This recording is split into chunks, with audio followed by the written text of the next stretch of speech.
Hello दोस्तों, welcome to my channel bright Gyan. सेट 13 होने वाला, इससे पहले 12 सेट हो चुके हैं। अगर आप लोग नहीं देखे तो प्लेलिस्ट बना हुआ, आप लोग जा करके देख सकते हैं। इसमें हम मिक्स क्वेश्चन ला रहे हैं जो एग्ज़ाम बेस पे है। ऑल एग्ज़ाम में आपको कभी ना कभी देखने को मिलेगा। बस आप क्या कीजिए, आप मेरे साथ वीडियो में बने रहिए और देखते रहिए, आपको कुछ ना कुछ ज़रूर फ़ायदा होगा।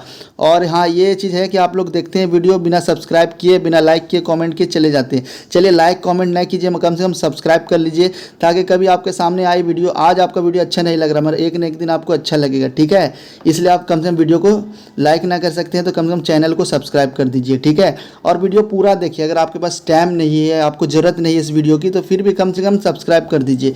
कभी ना कभी आपको ज़रूरत पड़ेगा, और सब्सक्राइब करने से आपका कोई नुकसान नहीं होगा और मेरा कोई उतना फ़ायदा नहीं। बस थोड़ा सा मोटिवेट होंगे कि हाँ चलो हम पढ़ा रहे हैं तो किसी को पसंद आ रहा है, चलो झूठा ही कम से कम सब्सक्राइब कर दीजिए। ठीक है, चलिए स्टार्ट करते हैं बिना किसी देरी के।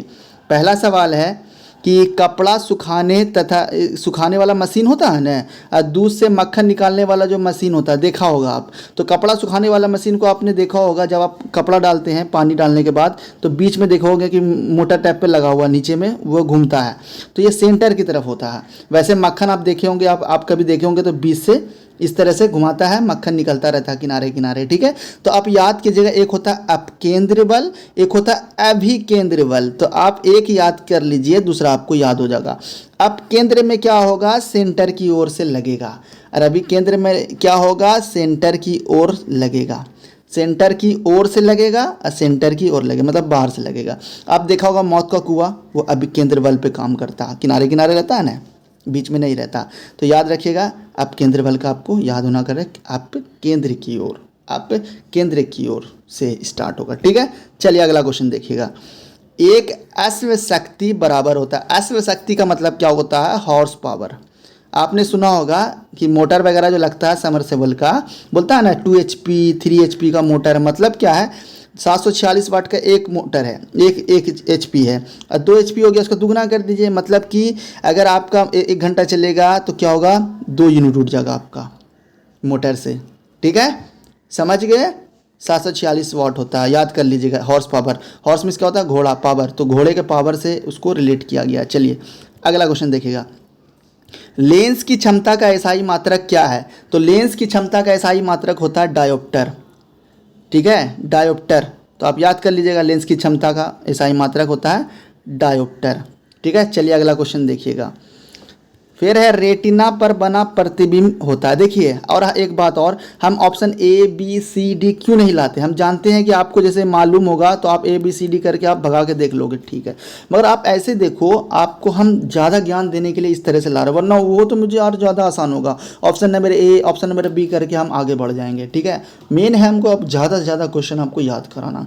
चलिए देखिएगा, ये वाला क्वेश्चन आप देखिएगा। बोला रेटिना पर बना प्रतिबिंब होता है, तो आंख देखा है ना, तो आंख के पीछे छवि बनता है। ठीक है, तो कोई भी वस्तु बनेगा ना तो उल्टा बनेगा। कैसा बनेगा, जैसे हमारे आंखों में जो कोई भी चीज़ बनता है ना, उल्टा बनता है।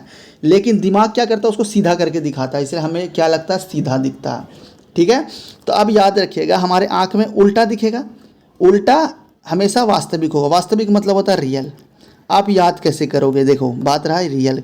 तो रियल में आप कोई भी चीज़, रियल चीज़ जैसे सोचते हो कि ऐसा होना चाहिए, लाइफ ऐसी होनी चाहिए, जॉब हो जाएगी, ये हो जाएगी, वो हो जाएगी, हम बहुत बड़े आदमी, तो रियल सोचते हो आप कि ऐसा होना चाहिए, पर उसका हमेशा उल्टा होता। तो रियल हमेशा उल्टा होता है। और आँख में कैसा फोटो बनता है, छोटा बनता है ना, क्योंकि देख लीजिए आप 6 फुट का आदमी है तो आँख में का 6 फुट का बन रहा है नक्शा, या 6 फुट से ज़्यादा बन रहा, छोटे ना बन रहा है जी, जो छोटा बनेगा। तो वास्तविक हमेशा उल्टा होता है और छोटा होता है। ठीक है, तो आँख हमारा कैसा लेंस है, उत्तल लेंस है। थोड़ा उत्तल अपतल के बारे में भी समझ जाइए। देखिए, ऐसा रहेगा तो ये हो गया आपका कौन सा लेंस होगा, ऐसा रहेगा तो आपका कौन सा लेंस रहेगा। देखिएगा, अब देखिएगा, ये जो अंदर की तरफ धंसा हुआ ना, देखिए इस तरह से होता है। ठीक है, ये अंदर की तरफ धंसा हुआ है, तो आप देखोगे तो इसका नाम है अवतल लेंस, अवतल लेंस। ठीक है, और ये उत्तल लेंस। लेंस ऐसा होता है। ठीक है, लेंस में 2 तरह का होता है। तो लेंस में क्या सवाल आप कर सकता है, देखिए, बीच में फुला हुआ और किनारे किनारे पतला, तो क्या है, उत्तल लेंस। अब बीच में धंसा हुआ, किनारे मोटा, तो अवतल लेंस। और अवतल में क्या होता है, नेगेटिव होता है, उत्तल में क्या होता है, पॉजिटिव होता है। कैसे याद कीजिएगा, देखिए आप अपने हाथ से क्या किया, इसके अंदर डाल करके हाथ क्या हो गया आपका, तला चला गया, तो आपको नुकसान हो गया ना, तो ये हो गया आपका नेगेटिव। और उत्तल वाला क्या हो गया आपका, पॉजिटिव हो गया। ठीक है, चलिए अगला क्वेश्चन देखिएगा। इंद्रधनुष बनता है, इंद्रधनुष कैसे बनता है, इंद्रधनुष कहाँ बनता है? तो आपको पता है इंद्रधनुष जब भी बनेगा, जैसे मान लीजिए ये सूरज है, सूरज है तो सूरज के हमेशा उल्टे दिशा में आपका इंद्रधनुष बनेगा। इंद्रधनुष में कितना कलर होता है? 7 कलर होता है। ठीक है, तो आपको याद रखना हमेशा विपरीत दिशा में सूरज के।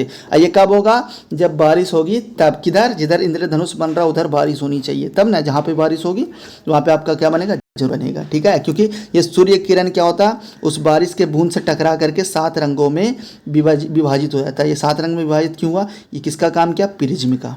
किसका काम किया? बारिश का बूंद, प्रिज्म का। अब बारिश का बूंद गोल क्यों होता है? सरफेस टेंशन के कारण, पृष्ठ तनाव। पृष्ठ तनाव, देखिए कितना आपको नॉलेज दिया। क्या क्या हमने सीखा? इंद्रधनुष कहाँ बनता है? बोलना गुंजी हमेशा सूरज के पीछे। ठीक है, क्यों बनता है? बोलना बारिश का बूंद प्रिज्म का काम करता है। प्रिज्म से जब रोशनी टकराती है तो 7 रंगों में विभाजित हो जाती है। चलिए अगला क्वेश्चन देखिएगा। विद्युत फ्यूज मिश्रण है। विद्युत फ्यूज, आपको पता है फ्यूज, फ्यूज के बारे में आपने देखा होगा। एक देखिए शीशे की तरह, शीशा का रहता है। ठीक है, शीशे का तो शीशा होता है, तो याद रखिए एक तो शीशा होता है। ठीक है, बीच में तार होता है, तो कॉपर का तार घर में होता है, कॉपर का तार इसमें भी होता है, तो कॉपर हो गया। और उसके बाद इधर से क्या करेगा? एक तो टीन रहता है, कॉपर और टीन का मिश्रण रहता है इसमें। ठीक है, कॉपर और टीन। तो कैसे याद कीजिएगा? तो शीशा है, आँख बंद करके आप याद कीजिए, शीशे का था और क्या था? कॉपर का तार था और टनाटन कर रहा था। जब फ्यूज सही रहेगा तो लाइट भी रहेगा सही, तो टनाटन से याद आएगा टीन। तो शीशा, टीन और तांबा फ्यूज में। चिल, अगला क्वेश्चन देखिएगा। समझ गए आई होप। समुद्र का जल नीला दिखाई देता है। देखिए कोई भी जल या आसमान का नीला, लाल, कोई सा भी कारण हो तो प्रकाश के परिकिरणन के कारण। ठीक है, समझ गए? प्रकाश के परिकिरणन के कारण। चलिए अगला क्वेश्चन देखिएगा। तारे का टिमटिमाना, तो तारा टिमटिमाता क्यों है? टिमटिमाता क्यों है? देखिए कारण क्या? सूरज भी क्या है? एक तारा है, हमारे सबसे नज़दीक का तारा। 101 पृथ्वी जब मिलेगा ना, 101 पृथ्वी मिलेगा ना, तब एक सूरज होगा। 101 पृथ्वी, सोचिए कितना बड़ा है। ठीक है, समझ गए? और उसके बाद क्या, ये भी एक तारा है। तो वैसे ही इससे बड़ा बड़ा भी तारा हमारे बहुत दूर है, उसकी रोशनी यहाँ पे ज़मीन पे आती है। ठीक है, तो रास्ते में क्या होती है? धूल कण है। ठीक है, तो टकरा जाती है। आपको पता होगा कि जो किरण होती है, जो प्रकाश होती है, वो सीधी रेखा में गमन करना पसंद करती है। ठीक है, मगर क्या होता है? वो टकरा करके मुड़ जाती है। ये प्रकाश का जो मुड़ना जो होता है ना, वो अपवर्तन कहलाता है। प्रकाश के मुड़ने की घटना को क्या कहते हैं? अपवर्तन। तो प्रकाश मुड़ गया, हमारी आंखों में सीधा आता तो हमको नहीं दिखता, टिमटिमाता हुआ, इसलिए प्रकाश के मुड़ने के कारण, तो प्रकाश के अपवर्तन के कारण टिमटिमाता है। चलिए अगला क्वेश्चन देखिएगा। जो आपका जो क्वेश्चन है ना, देखिए किस देश में कुरकुरे पे बैन लगा हुआ? थंबनेल में क्वेश्चन था कुरकुरे पे बैन। तो कुरकुरे बैन, बैन मीन्स क्या होता है? बंद है, प्रतिबंध है। इटली में। कहाँ में? इटली। इटली की राजधानी क्या है? रोम। कैसे याद कीजिएगा? इटली से याद आएगा इमली। इमली खाते हैं तो क्या होता है? रोम रोम मचल आता है खट्टे के वजह से। ठीक है, तो इटली की राजधानी रोम, तो इटली में ही बंद है कुरकुरे। कुरकुरे भी हल्का हल्का खट्टा रखता है, तो आपको याद आ जाएगा इटली में। चलिए अगला, उतना इंपॉर्टेंट है, बस जानकारी रखिए, कोई पूछेगा तो नहीं। तो जानकारी के बारे में कैसे पता चलता है? कोई पूछता है तब, नहीं पूछता तो इंसान को लगता है कि जानकारी का कोई मतलब नहीं, मगर जानकारी होनी चाहिए। 1960 में सिंधु जल समझौता कहाँ पर हुआ? देखिए सिंधु नदी कहाँ? पाकिस्तान में ज़्यादा हिस्सा, पाकिस्तान में। ठीक है, तो पाकिस्तान में, तो सिंधु नदी समझौता कहाँ हुआ? पाकिस्तान और हिंदुस्तान के बीच हो रहा। तो ये कहाँ में हुआ था? कराची में। कराची कहाँ? पाकिस्तान में। ठीक है, कब हुआ था?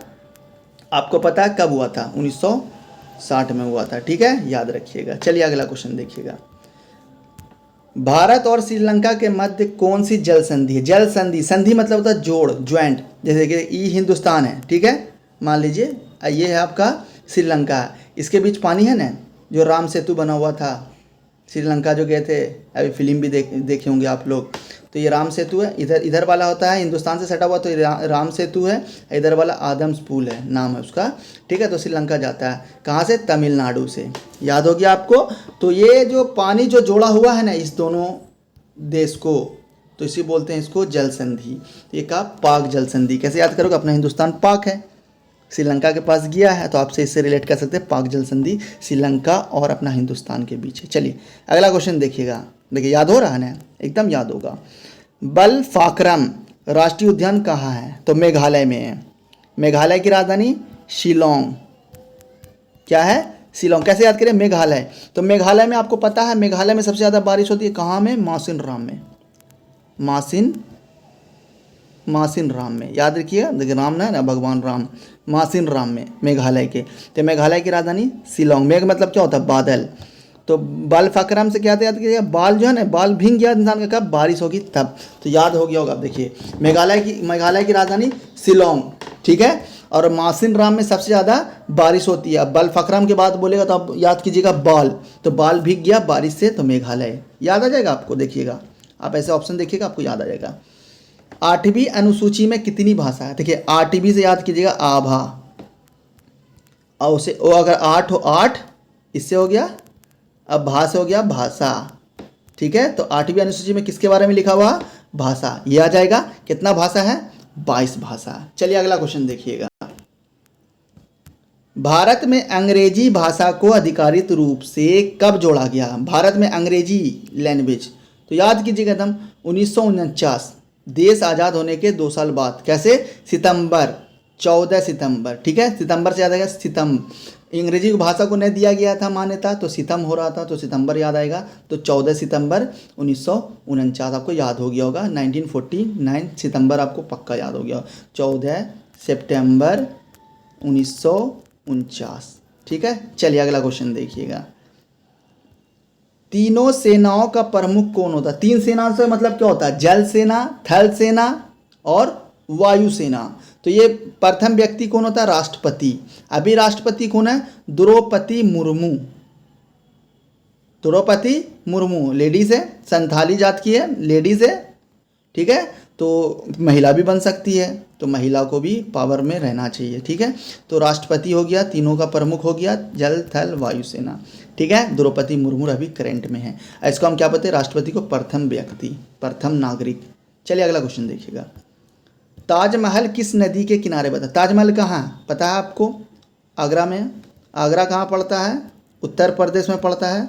और कौन सा नदी? यमुना। कैसे याद करोगे? ताजमहल गए ना तुम, नदी के किनारे जम गए, जमुना, यमुना, तो आपको याद आ जाएगा। चलिए अगला क्वेश्चन देखिएगा। साइमन कमीशन भारत कब आया था? तो साइमन कमीशन 3 फरवरी 1928 में आया था। इसको याद कर लीजिए, 3 फरवरी 1928। चलिए अगला क्वेश्चन देखिएगा। भारतीय ध्वज सर्वप्रथम विदेश में कब फहराया गया? विदेश में कैसे याद किया? 1907। ये 7 से आपको याद करना है, 7। तो हम लोग ने क्या किया? 7 विदेशी धरती पे सब मिल के 7 क्या किया? झंडा फहराया, ठीक है। तो 7 याद आएगा, 7। तो आपको याद हो गया होगा, आंख बंद करके याद कीजिए 1907, क्योंकि 2007 तो हो नहीं सकता, 1807 तो हो नहीं सकता है। अंग्रेज़ की आज़ादी के लगभग जो हम करीब जा रहे थे तब हो रहा था ऐसा, 1907। चलिए अगला क्वेश्चन देखिएगा। विधवा पुनर्विवाह, पुनर्विवाह किसको बोलते हैं? फिर से विवाह। तो विधवा जो विवाह होता था ना, पहले क्या होता है, जो विधवा होता था ना, तो उसके साथ पति के साथ उसका औरत को भी जला दिया जाता था। ये बहुत गलत होता था, ठीक है। तो इसके लिए बहुत सारे लोग जो है ना लड़ा था, ठीक है। बहुत अच्छे अच्छे लोग भी दुनिया में गुजरे हैं। तो विधवा पुनर्विवाह अधिनियम कब लागू हुआ? तो 26 जुलाई 1856। कैसे याद कीजिएगा? 56। ये देखिए, अब यह 56 आपको कम से कम याद करा देते हैं, ऑप्शन में रहेगा 1856, तो याद कीजिए 18। तो देखिए कैसे याद कीजिए, 18 साल में किसी का पति मर गया, अब उसका शादी तो होना चाहिए, तो वो क्या हुआ? 56। मतलब बोलते हैं ना, जो खुशी से फूल गया इंसान का सीना, तो 56 इंची ऐसे याद करके आप याद कीजिएगा, तो आपको याद हो जाएगा 1856, 26 जुलाई 1856। बस देखिए याद होना चाहिए, ठीक है। इससे क्या होगा कि दिमाग में आपको याद रहेगा 1856 में 26 जुलाई 1856 आपको याद हो गया। विधवा पुनर्विवाह। देखिए पूरा वीडियो देखिएगा तब आपको समझ में आएगा। ऐसे आप किसी को भी आंक लीजिएगा कि क्या नॉलेज होगा, क्या पढ़ाएगा। देखिए हम कहते हैं शिक्षक, टीचर कौन है? जो हमको अगर एक भी ज्ञान दे रहा है, 1% भी, या एक सवाल का जवाब भी हमको बता दे रहा है, वो मेरा टीचर है। हम भी सीखते रहते हैं, ठीक है। बस हमको जो आ रहा है हम अपने दिमाग से बस बताते जा रहे हैं, ठीक है। चलिए वीडियो को लाइक कीजिए, सब्सक्राइब कीजिए, कमेंट कीजिए, और वीडियो में बने रहने के लिए धन्यवाद।